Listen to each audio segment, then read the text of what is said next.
We're going to be discussing about contracts. What is contract? Contract is an agreement between two or more parties. It can also be an agreement between companies, small companies, big companies, individual, and a company. It's broad in the sense that one or more persons, one or more companies, parastatals whatsoever can enter into contract agreements. Most of the time, you go out, you do business, you go into contract unknown to you, and lacking the understanding about what you are getting into has created a lot of problems one way or the other in your transactions. Did you know that we have what we call oral contracts and we have what we call written contracts? By oral contract, I mean verbal contract. The kind of agreement you have with another person that is not written. And written contract is the one that is spelled out at most times out of maybe familiarity, friendship. Most people go into oral contract. You have an agreement with somebody, it's not written anywhere, but you know the person too well. Sometimes they are your friends, sometimes they are not. Acquaintance, friend of a friend. Now, is it enforceable? It is, but that be it is difficult to prove. It's your word against the other person, most especially when you have done it in an isolated place, when you have entered that contract where nobody is present except you and the other person. It might be difficult for you to prove it.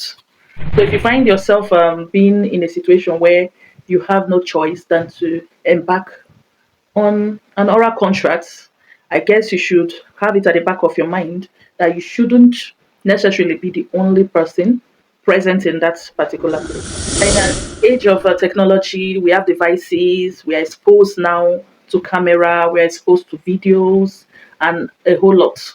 You can easily capture a video of the both of you discussing about a contract, reaching some understanding, just to have something to show that oral contract was entered into. Do I advise that you go into oral contracts all the time? I do not advise it. It is better you go into written contracts. Now, are all written contracts enforceable? Sorry to disappoint you, no. There are certain elements that must be present for your written contract to be enforceable. Okay? Now, everything must be present there. The language of the contract, it shouldn't be ambiguous. It should be well spelled out. The consideration should be there, and all the obligations must be there. And there must be no element of illegality. Nobody should be under duress, and capacity should be there. You shouldn't necessarily go ahead and enter a contract with someone who is in a mental state that is not stable enough for him to comprehend what he's going into.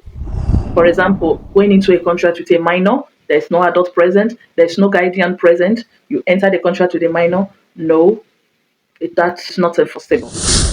For example, you know this person has a mental condition, is senile, is having a mental crisis, sickness or whatsoever, that he or she might not be in the right state of mind to take that decision. Then that contract can be validated. What do I mean by validated?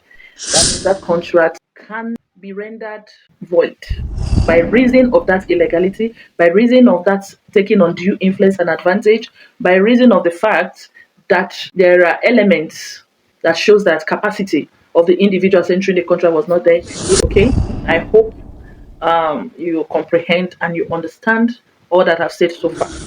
Thank you.